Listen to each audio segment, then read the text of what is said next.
There wasn't much to do as a kid in the early 90s in northwestern New Jersey. Fishing, hunting, Atari, and homework got boring quickly. So that's why my buddy and I decided to take a couple of girls on a drive along a couple of back roads near West Milford. In particular, we wanted to check out ClintonRoad. It's probably rural North Jersey's only claim to fame. Even before they found the body there in '83, there were stories, rumors of phantom trucks, ghosts, pagan temples, KKK gatherings.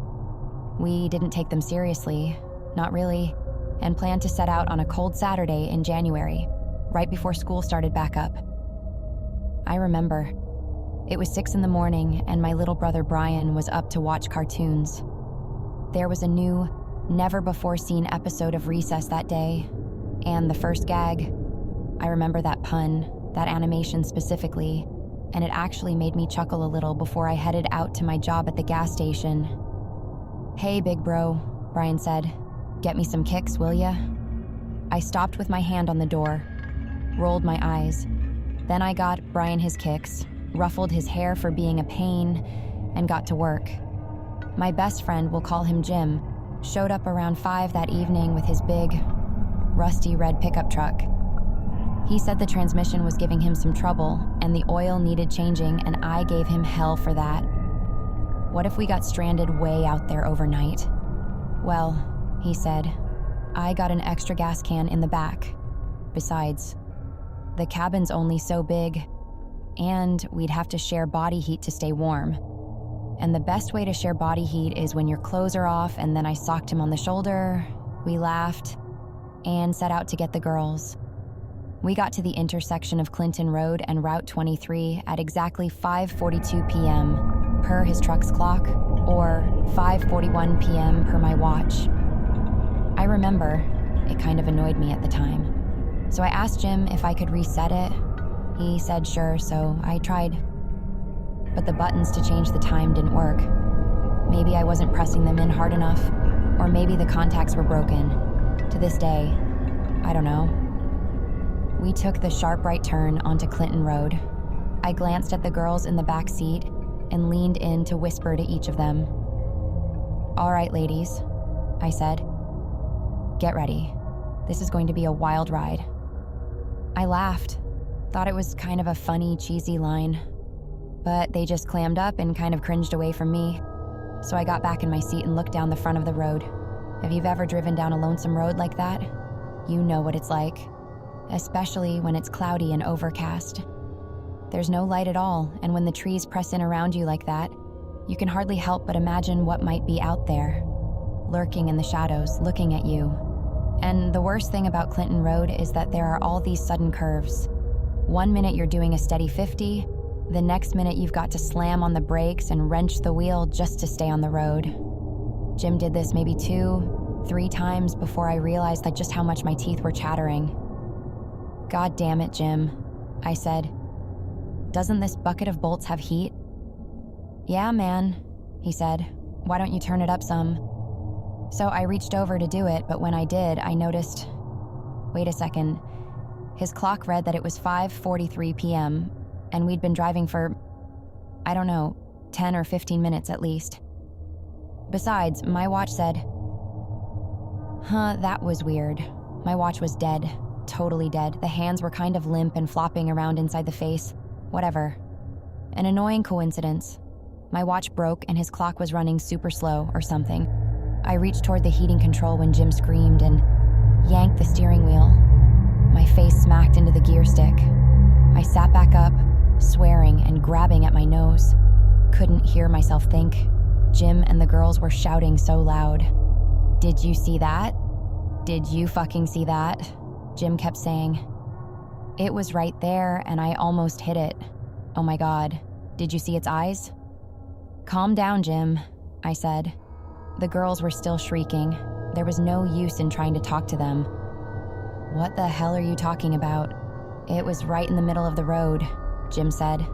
I don't know, man. I think it was an alien or something. It couldn't be human. It looked like a fucking 7-foot tall gray thing, man, with this huge head and these massive oval eyes, man. At last, the girls had stopped screaming. Jim was sweating bullets down the side of his face. Even though it was so cold in the cabin, I could see his breath condensing in front of his face. There was a couple of seconds of silence before I laughed, just a little. But they didn't start to laugh. They weren't trying to mess with me. Okay, I think we all need to just calm down and take a deep breath, I said. I've heard that there are a couple of shoulders farther up the road. We'll make a U-turn at the first one and head back home. As I was speaking, the truck cabin got lit up by a bright, almost blinding white light. I looked behind me to see what it was, just as the truck zoomed past us. It continued forward, straight forward, until it was out of sight. But not 10 seconds later, we had to turn hard to stay on the road. I glanced in the rearview mirror. The girls were both as pale as sheets and holding onto each other right. I turned up the heat, or tried to, but nothing happened. All we have to do, I said, is keep going straight. We'll find a shoulder, we make a U-turn, and we go home safe. I tried to smile. Don't think I succeeded. The cabin lit up again, but this time, the truck was approaching us from the front. Except, we kept driving along and it didn't get closer. The lights didn't get bigger or brighter or anything. I thought that maybe it was some redneck driving backwards along the road just to fuck with us. But when we took another turn, the lights just stayed where they were, directly in front of us. As we were turning, they stayed right there, dead ahead. Same distance, same angle, same everything. I don't know how long we drove with the truck or the lights or whatever it was, but all of a sudden it approached us. It got brighter and brighter. I had to close my eyes, and then I wrenched my head to watch as it careened past us. And here's the messed up thing. I didn't see a truck or a car or anything. And you can say my vision was shot, and maybe it was, but I only saw those two lights. Even after it had passed us, as the lights should have been facing away, I could still see them. And only them. They weren't even lighting up the road or the forest in front of them. We drove for another half an hour, in my opinion. The truck's clock said 5:50 p.m. But even if it really was just 5:50 p.m., even if we really had been driving for about 7 minutes, we were going at 60 miles per hour, and I could tell by the speed the forests were passing us that we were actually moving. But we weren't getting anywhere. We just weren't getting to any of the shoulders I'd heard about. Hey, Jim, I said suddenly, how are we doing on gas? 3/4 left, he said, and that's when the truck started to cough and slow down and then grind to a halt right in the middle of the road. What the fuck, man? Jim yelled. He slammed his steering wheel with his hands and tapped at the fuel gauge. It says it's 3/4 full. What the fuck? The girls were crying. One of them, we'll call her Bianca, started to talk about how she was part Native American. Her grandfather had told her stories about this weird thing in the woods, this really bad weird thing that could mess with time and relativity, until we yelled at her to shut the hell up. We sat there in silence with the pitch black woods all around us. The only light was from our headlights. I have a gas can in the back, Jim said. He was staring straight ahead, white-knuckling the steering wheel, and it wasn't just because of how cold it was in the cabin. I think you're going to have to go and fill up the tank. I looked outside. My first instinct was to say, hell no, but what other options did we have? Either I filled the tank or we waited there until the battery died, and there really was nothing but darkness. And the longer I hesitated, the closer the battery got to dying. All right, I said. But don't you dare turn off the headlights or leave me here. I kicked the door open and stormed out onto the road. I have never before and never since felt such cold in my life. It punched me in the gut immediately, so I exhaled.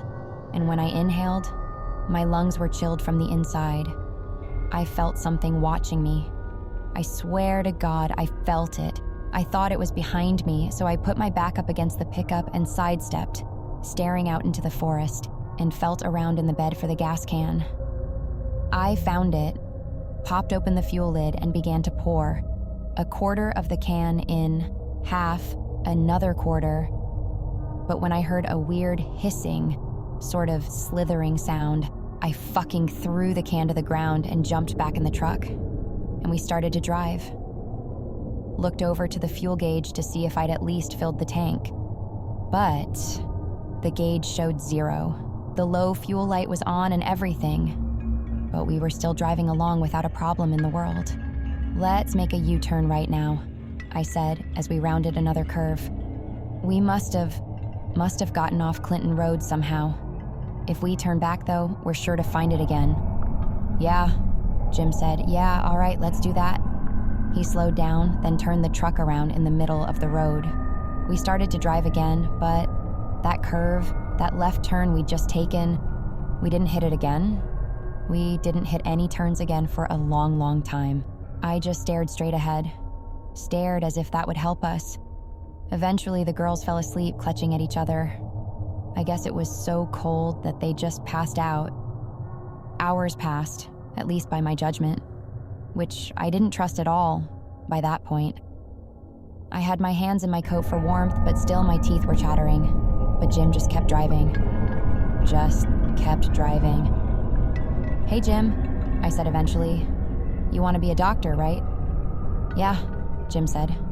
He glanced at me for about half a second. "Why?" I shrugged. "Just seems like a cool dream." I figured I'd get married, grow old, and die in the same town. I always thought of you as that guy I'd see on TV someday and think to myself, wow, I knew that guy.